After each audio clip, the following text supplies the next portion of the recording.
As we meet at the General Assembly today, the situation on the ground continues to deteriorate. We have witnessed the worst violence in years. Hundreds of innocent lives have already been taken. The suffering is immense. It is inhumane and simply unbearable.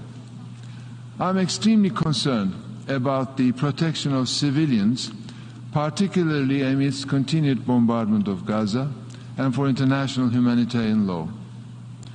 I condemn all attacks against civilians and religious sites.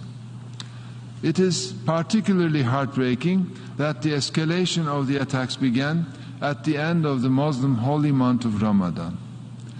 The raid on the Al-Aqsa Mosque, which is one of the holiest places on earth for 1.8 billion Muslims, was shocking.